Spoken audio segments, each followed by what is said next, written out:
we're over there telling the visiting team, you need to go. Otherwise, we're crossing past at midfield and we could have an interesting situation when you kick off. How do you explain what you do for a living? Well, making sure the visiting team's hitting their mark and we're not having a fight at midfield pregame before we even kick off. Yeah. Hello and welcome to the Daktronics Experience Podcast. I'm Justin Oxner here with Matt Anderson. Today we're joined by Cameron Wilson, Director of Events for the University of South Dakota. He's going to talk about his path to his current position, what he does at USD, their facility improvements, and more. And we're here today with Cameron Wilson. Cameron, how you doing? Great. How are you guys? I'm doing pretty good. Matt's sitting across from me over here. Matt, how you doing? I'm doing good, Justin. 6 feet apart. Yep. Another great day in the podcast bunker. Yep. But Cameron, can you tell us a little bit about your role with the University of South Dakota? Yeah. So currently the Director of Events with the University of South Dakota Athletic Department. Been here just under 3 full years now. Almost wrapped up 3 academic years here at USD. So that's kind of a quick rundown of my background here at USD. All right. Can you tell us a little bit about how did you end up at USD? Kind of where did you come from? Yeah, so I had a kind of a unique road getting into college athletics in general. Going into school, knew I wanted to some way, shape, or form end up working in sports. Wasn't exactly sure what the options were, what career path I was going to gear my experience towards. So actually started off by going to Wayne State College in Northeast Nebraska, small D2 school, and got my bachelor's degree in sport management there. Was involved with working, game days from the events facilities side. Also did some things with marketing, actually ran the music for volleyball and basketball games. So kind of a jack of all trades there, certainly a master of none by any means. So that was my first step in getting into athletics or sports in general. Once I graduated from Wayne, I did several internships, mostly in the Omaha area. Again, still not really knowing what my niche was in the sports world. So started off doing sales and marketing internship to satisfy some course requirements for Wayne graduation. Did that with an indoor football team called the Omaha Beef. They were part of the IFL back then. Interesting team name. Okay, I haven't heard of that one yet. Very suiting for a Nebraska team. So did that for a few months. Once I graduated and the season with the Beef ended, I ended up going and working for the Cox Classic presented by Lexus of Omaha. Was a stop on the web.com tour at the time. I think now it's changed to the Pinnacle Bank Championship. Not sure the presenter, the sponsor is for that. But I was a facilities intern for a summer with them, had worked with them, the staff there for the Cox Classic previously, doing a practicum during undergrad. So I knew them very well. Did that for summer and finally landed my first full-time gig with the Omaha Storm Chasers baseball team. They're the AAA baseball team for the Kansas City Royals. Okay.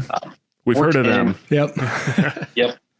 Worked in ticket sales for 1 season. Realized pretty quickly that ticket sales wasn't going to be my calling in life. I was working in sports, and luckily they had a operational role open up in the visiting team clubhouse at the conclusion of that season. So slid over to operations. Very much enjoyed being hands-on, kind of behind the scenes, just getting my hands dirty. Did that for 2 baseball seasons while working with Pinnacle Bank Arena in Lincoln, Nebraska, kind of part-time. So my second season, actually, with the Omaha Storm Chasers, I got accepted into grad school at Nebraska. It was the very first cohort of their intercollegiate athletic administration program down there in Lincoln. So that was a 2-year program. Second year of that program, I worked with Creighton University as a facilities and events intern. And that was my real first experience in college athletics. Finally found my, career path, my choice, my calling, if you will, in the events and facilities world. So I did that for about a year. Once I graduated from Nebraska, I was fortunate enough to take a position out at Marshall University in Huntington, West Virginia. Okay. Was out there for a year. If you ever get a chance, it's absolutely beautiful out there. West Virginia gets a bad rap. I can vouch for them. It's a gorgeous state. So I did that for just under a year when this position at South Dakota opened up. It was an opportunity to get closer to home. Obviously more responsibilities, a step up, a promotion. So it was kind of a no-brainer at the time. So been here for just under 3 years, like I said, and that's kind of the quick and easy of how I ended up in Vermilion, South Dakota. That's really interesting. You mentioned you're, the jack of all trades. Listening to your story right now, everything from doing audio, almost DJ-like stuff, I guess, when it comes to sporting events. Yeah, it was fun because you sitting there and the girls, if it's volleyball, they give you the thumbs down or thumbs up if you're doing a great job. They come over and give you their requests. So it was a fun experience. There's I got a quick story here. Justin will probably I don't know if I've told you this one, but there was listening to like the sound group in a professional baseball. I was at a Colorado Rockies game one time. Okay. And they were doing a Star Wars theme night, and the guy was in there and he loved playing the music for that because he was a big Star Wars fan. And he used to say things like, "Watch this, I can do this whenever I want." And he'd hit a button and it was just like Star Wars blaster sounds that would go out. What do those sound like, Matt? I'm not going to do that right now. Dang it. But so you've gone through all these different areas, and you kind of mentioned, ticket sales wasn't your area that you wanted to pursue more. So then as you got more into the hands-on and the background area, what was it about that interested you the most? Was it kind of the organizing and putting on the events, or what was it? Absolutely. No 2 days are ever the same in events and facilities, athletics in general, I suppose. I liked having something new every day, a new challenge, the problem-solving aspect of it. Growing up in the Midwest in Nebraska on a farm, being able to get in there and get your hands dirty was kind of what drew me towards events, facilities in particular. The whole having to call people every day, all day, every day, just really wore me down pretty quickly. So it was refreshing to get out of the office, being able to get away from a desk, not being tied down, just being able to mingle with different individuals each and every day. Right. And now that you're at USD, what does a typical game day look like for you? Typical game day, if it's a football game day, typically we play at 2:00 kickoff. So we're usually rolling in there 5 or 6 p.m. to start setting up. Parking is our first and priority each Saturday. So coming in, getting, signs set out, helping put out cones and delineators, flagging. We have a lot of grass parking lots here in Vermilion for football. So going through and just touching up any paint, tying off any flags if needed. Then we usually have our first call of parking attendants roll in. We'll get them going, get them their assignments, show them where they're going to be. If it's a student worker or somebody that's new, give them a quick rundown of expectations. Here in Vermilion, a football game day crowd usually is just under 10,000. So not a huge crowd, but still has its own challenges when it comes to, parking, event management, those sorts of things. Yeah. Once we get parking set up, the attendants going, we usually roll into getting stuff inside going. So whether that's waiting on the officials, the visiting team to roll around, getting them situated in their locker rooms, taking the officials to meet with the TV crew, making sure everybody's on the same page, our gentlemen in the replay booth, etc. Then we usually have our inside game day staff show up shortly after that. I'm usually running from one place to another on a football Saturday morning. Yeah. Getting my steps in, making sure my phone's on loud. So at that point, getting our ushers, ticket takers situated, letting them know, we got a certain promotion going on. We got senior day or it's Veterans Day. This is what you can expect. Any sort of ticket deals, just relaying that information from the ticket office to my staff, making sure, again, everybody's on the same page in that regard. Once we finally get to doors open 90 minutes prior to kick, usually everything's set up, rolling at that point, just putting out little fires here and there, answering any questions, run the 100-minute administrative meeting.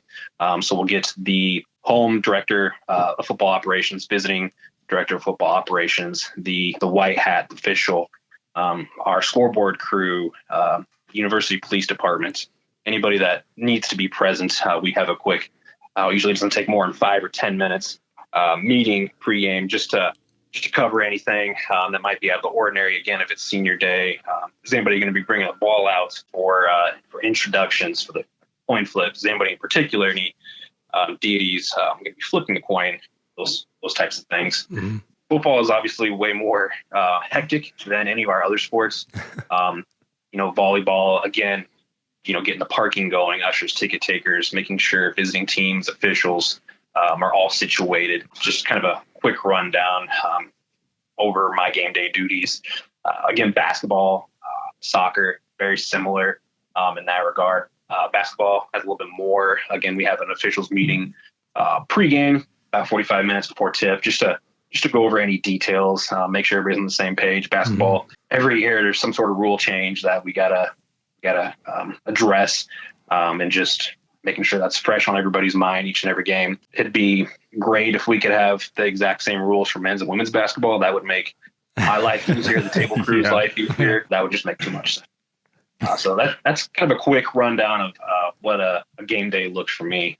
Yeah, that's so many different areas that you gotta. I mean, you mentioned definitely being hands-on and getting your hands dirty. Everything from meeting with security to what's going on with the referees, the white hat you mentioned.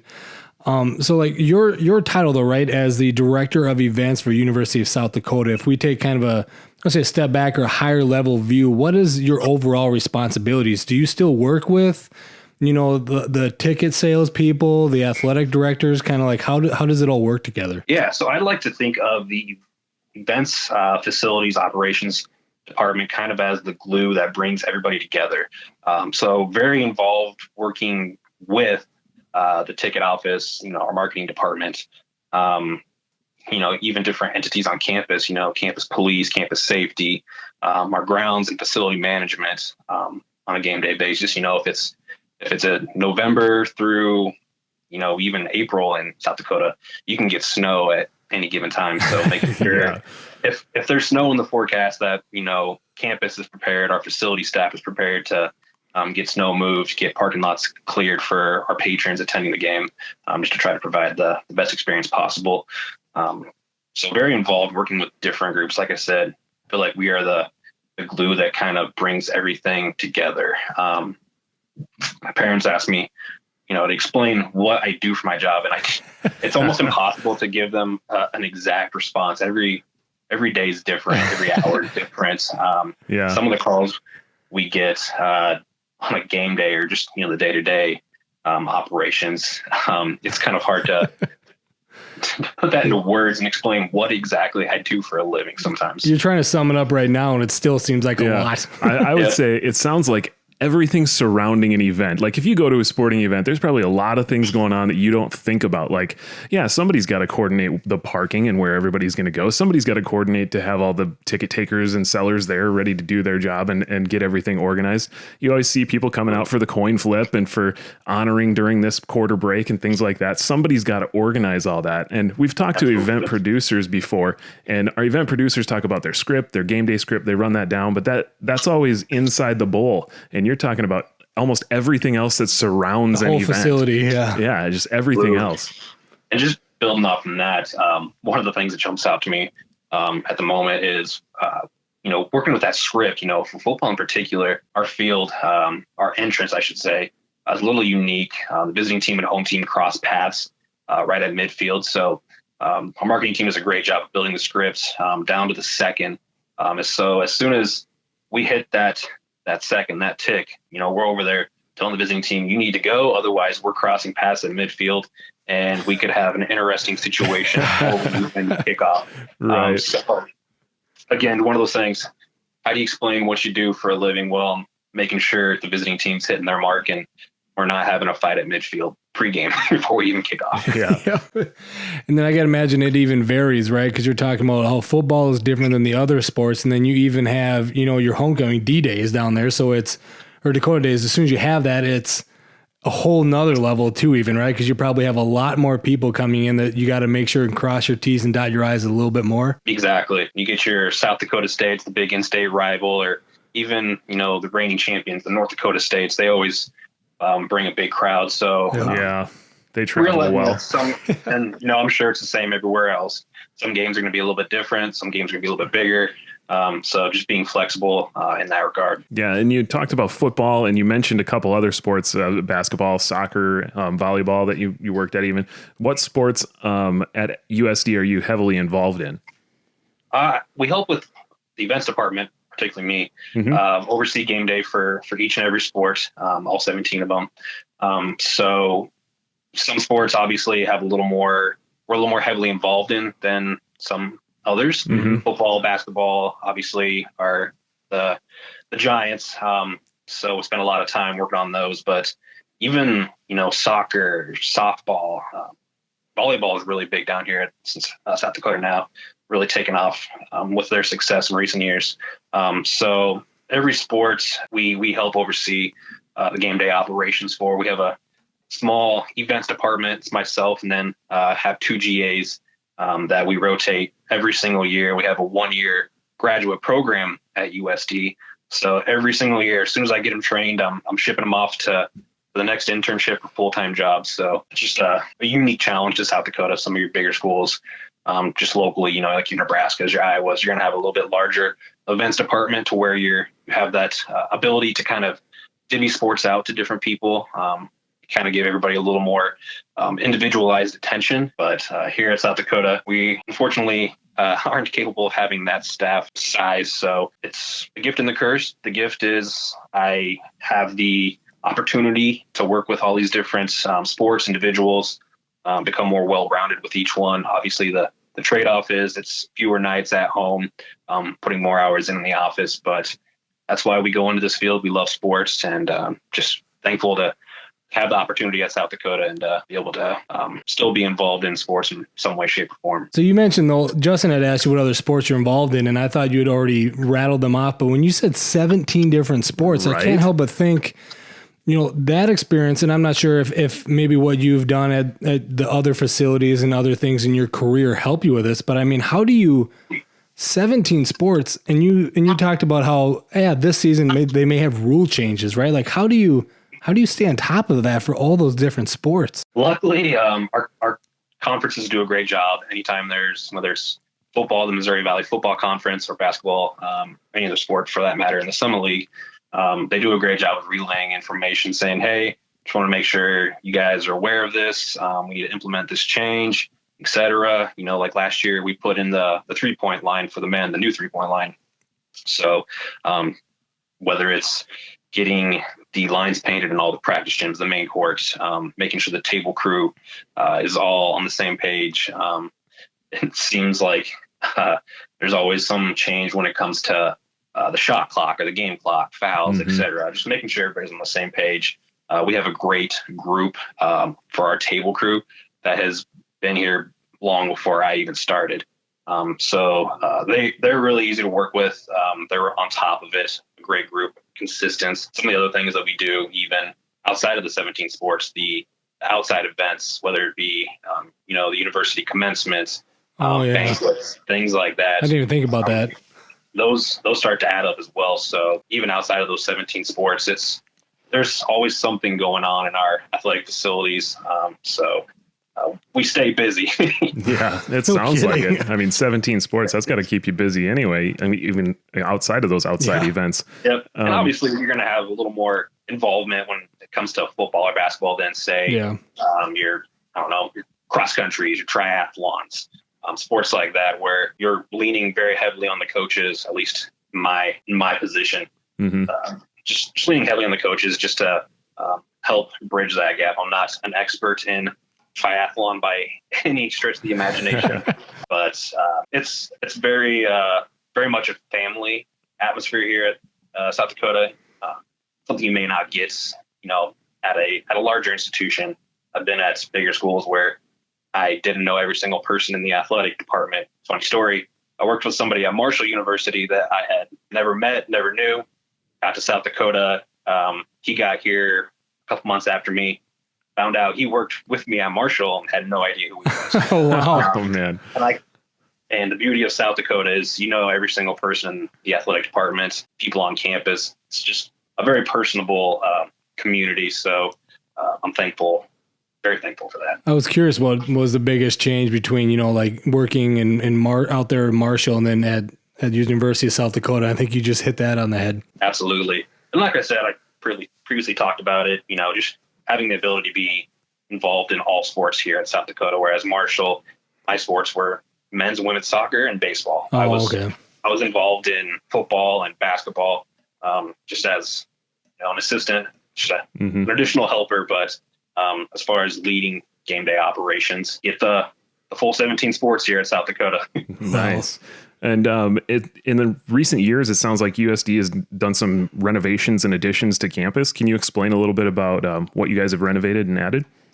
Yeah, so one of the things that really drew me to South Dakota, outside of the proximity to home, obviously, was they've been building new facilities since transitioning from the D2 to D1 days. So just recently, they just built a new facility for basketball and volleyball in particular, called the Sanford Kyle Sports Center. Seats just over 6,000 people. It was a very much needed facility for South Dakota. Yeah. They were pretty much doing every single sport out of the Dakota Dome where they play football. The Dakota Dome was built in the 70s and is actually undergoing some renovations currently, a $26 million renovation for the first phase, for new football locker rooms, player lounges. We doubled our seating capacity. Wow. New concessions, restrooms, etc. The works over on one side of the facility. But before the Sanford Kyle Sports Center, they played volleyball, football, basketball, everything inside of this dome. Yeah. And I can't even imagine trying to shoot a basketball with the depth perception, the lights of the dome. I wasn't a good basketball player to begin with. I would have never gotten off the bench if I had ever tried to play at USD. Oh, I was at Northern State and we had track meets. I remember one time we went down there and they were doing practices, and I remember thinking that same thing. I go, what, they play basketball in this place right now? Like it definitely seemed weird. Granted, we're not the Carrier Dome, but Syracuse, I don't know how they do it. I respect that. Good for them. But it's very much needed. We've got a brand new, I want to say it's about 4 or 5 years old now, facility for basketball and volleyball. And that's really helped recruiting, getting student athletes here on campus to Vermillion, South Dakota. So respect the job the coaches do there. But also part of the Sanford Kyle Sports Center is occupational therapy, physical therapy, kinesiology, and sport management. That's all in with us with athletics. So we have a great resource in them. And it also helps when you're trying to find the student workers, et cetera. But when they also built the Sanford Kyle Sports Center, they built a new soccer and track complex as part of that process. So we have a state-of-the-art outdoor track, as well as a great soccer facility, turf, putting out lights this summer on the facility. So since I've been at USD, it seems like there's several projects they have in mind, and they keep continuing to grow. Not just in athletics, but the university as a whole. I was going to say, so you got there, what you said, about 3 years ago or so. Were some of these big projects already underway by the time you got there? I mean, you said they're continuing even now, but like some of the bigger ones, like for basketball. Yeah, so the Sanford Kyle Sports Center, the basketball, volleyball arena, it had just finished construction. I believe it was the summer prior to my arrival. Okay. So finished in 2016. I got to South Dakota in 2017. And they wrapped up with soccer and track at that time as well. They started the renovations to the Dakota Dome in February of 2019, so a little over a year ago. And like I said, the $26 million renovation, addressing a lot of needs for not only our football program, but it'll also help out with our indoor track meets. The Dakota Dome is a kind of a catch-all, especially in the winter, those South Dakota winters, for team practices. So one of the challenges I have, my job, is scheduling, in particular Dakota Dome from, I'll call it late October to just about this time, really, when the sun starts coming out in South Dakota, and trying to coordinate everybody's practices. So that's track, and track just has so many different events, whether it's throws, jumps, sprints, distance, etc., going on simultaneously. We also have pool inside of the Dakota Dome that is the home to our swimming and diving team, men and women. Okay. They're actually going to be building a new pool attached to the wellness center here in the next coming years, next 2 or 3 years. So we'll be able to get the pool out of the dome at that point. Other sports using it. We leave down 20 yards of turf. So the unique thing that I had never seen prior to my time at South Dakota was watching turf come up and down. And our turf is in 26 strips for that 120 yards to include the end zones. Wow. So seeing our facility staff, it's about a 24-hour process. Yikes. Either taking up the turf or putting it back down. So we usually leave 20 yards of turf down for our football program to have a place to go, inside during those winter months. Our soccer program to, kick the ball around a little bit. Softball has the challenge of have 20 yards of turf and no cages inside. So what are we going to do for them? Just trying to best accommodate every single program. Everybody's really easy to work with. Everybody does their own share of giving a little. Our coaches understand our situation. So tennis is another one that we have down on the dome floor in the middle of the track there. It's a very unique situation having that dome. And yeah, sounds like it. Yeah, man. Everything's scheduled. Yeah. Talk about a multi-use facility there. You do everything in there that you can. Like you said, South Dakota winters, everybody wants to be inside to get their practices in and stuff like that. Kids all get out of class at 2:00 and, they're right in there at 2:30 working out, training, lifting, etc. So it's very much a multi-use facility. You hit the nail on the head. Yeah. And you talked about some of the improvements that were done on campus. We know that some of that included Daktronics video displays, of course. Have you had a chance to see some of those on game day and how they've been incorporated into those venues? Yeah. So the one that sticks out to me the most, I would say, is Sanford Cal Sports Center. That being brand new, we've got great video boards in there. We have a ribbon board, a full 360 ribbon board, as well as 2 video boards on both ends of the basketball court, volleyball court. The ribbon boards in particular are the ones that stand out to me. For whatever reason, it always catches my eye. Basketball pregame lineups, when they announce every individual player, the way our production team, our marketing team's been able to, list the player's name and number, coach, etc. on the introductions, and the light shows they've been able to do to kind of tie it all together to create that game day atmosphere. They do a phenomenal job. And those boards have only contributed to their success. Been fortunate to make some playoff runs in the WNIT, NIVC this past year for volleyball. And I know our fans are very reliant on those boards, whether it's score, what time it is, fouls, how many points does this player have, how many digs or aces, kills does player XYZ have. It only enhances that game day atmosphere. And then in the dome as well, that huge video board on the north end of the dome. I know whether it's the video or, like I said, the stats, each and every game day, if that's not running right, we got problems. And Daktronics has been phenomenal in helping us address those. And you're talking, it's cool hearing that, the ribbon display is a key one that sticks out too.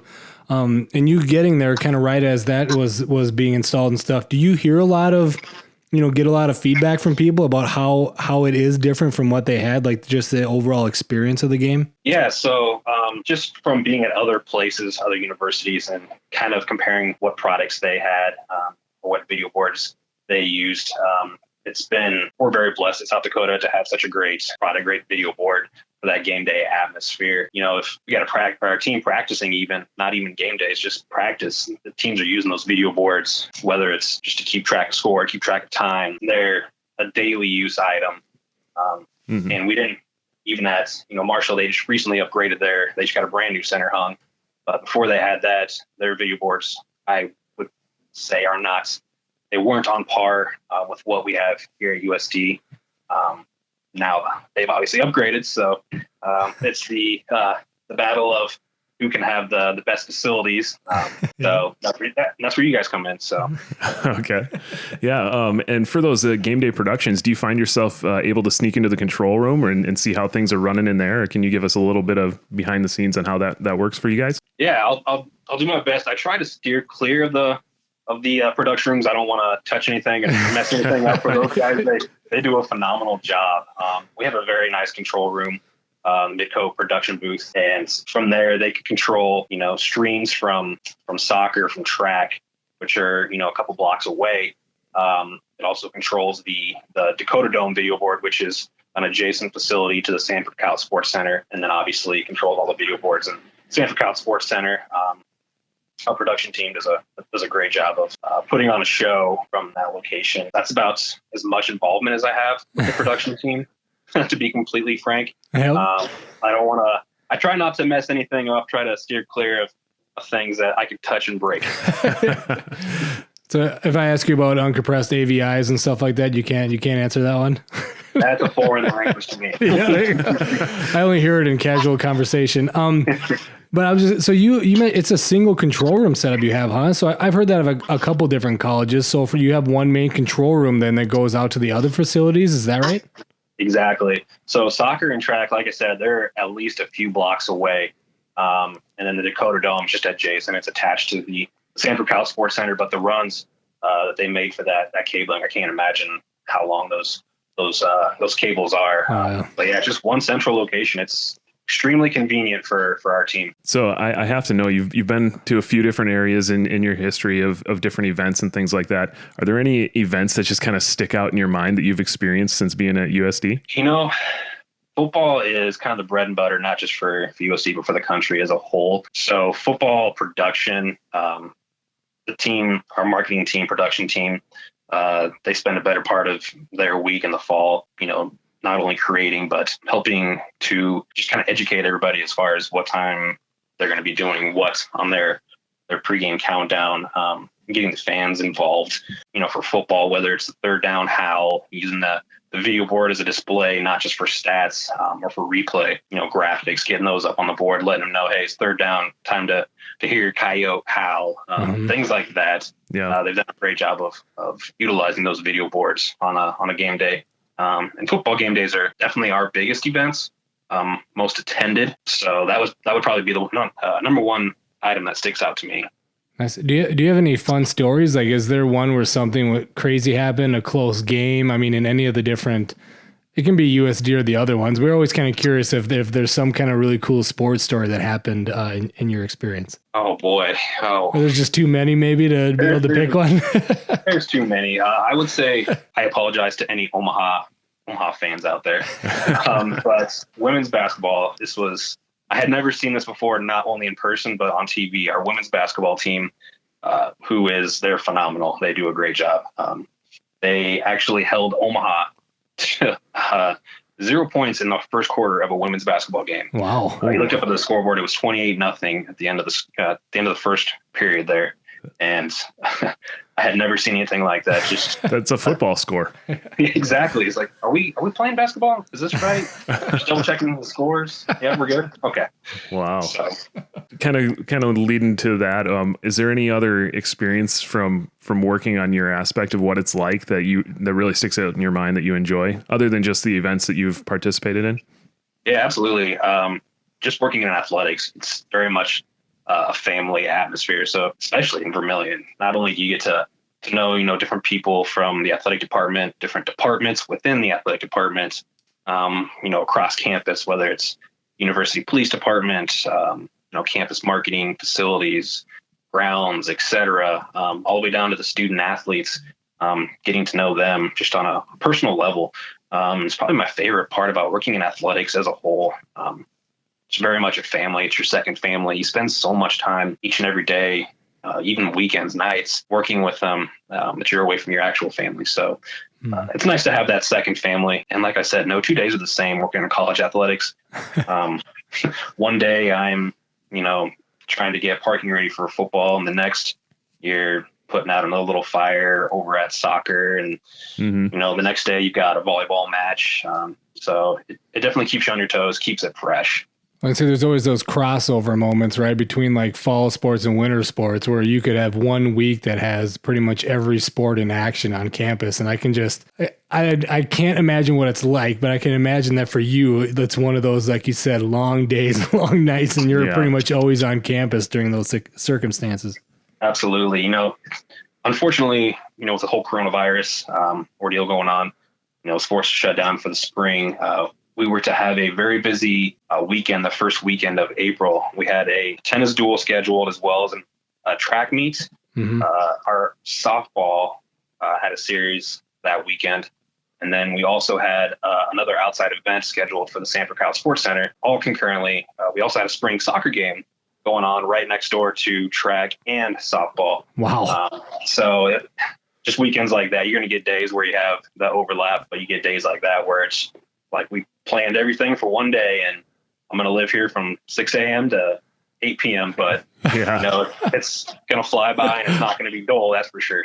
That's a lot going on at one time. Does that just stretch your staff thin? Like, are you guys flying around in segways or how are you covering all that? I wish we had segways. That would be a heck of an upgrade. I'm going to ask for that in my broker next year. There you go. No, just doing our best to plan ahead. We have a great staff that has all been here for a year, so we kind of have an idea of what to expect. But the best way I can describe it is you're playing zone defense. Yeah, that's awesome. That's perfect. So aside from the segways or bird scooters or anything like that to zoom around campus with, or golf carts, is there any other advice you'd give anybody looking to do kind of your role or how they could get into it? Oh, the best advice I can give you is just get involved as much as possible. And I know that's very cliche, but in athletics, if I'm going to hire a graduate assistant or an assistant in general, I want to see what experience you have. Is there any, dead periods in your resume? Did you take a year off? How come? I want to see people get involved. I want to see the willingness to work. Like I said, I'm a Midwest guy. And again, it's cliche, but we got that Midwest mentality. Want to see your hands dirty, being willing to dive in. I'll give a quick podcast shout out to Peggy Sue Collins. Was a practicum for me in the fall. And I don't think she had any real athletic experience working in sports. But the girl had heck of an attitude, willing to do anything and anything asked of her. And, if you come in with a good attitude, we can work with that. Yeah, we mentioned Peggy Sue is actually one of our sales interns right now at Daktronics, and I can definitely agree with you. She's definitely brought over that work ethic, and that was a big reason too why we ended up bringing her on for the internship here as well. Yeah, and on the air, kudos to Peggy Sue for even helping line up this podcast. Yeah, that's 3 shout outs she just got from one from each of us. Yeah, must be doing something right. Yeah, great job, Peggy Sue. Yeah. Well, Cameron, I want to thank you for coming on and sharing your experiences with us and telling us about things at USD. Yeah, absolutely. Appreciate your guys' time. And if you have any other questions, just give me a holler. You got my number now. All right. Thanks, Cameron. All right. Have a good one, fellas. Thank you for listening to this episode of the Daktronics Experience Podcast. Please subscribe at your favorite place to listen to podcasts to keep up with our latest episodes.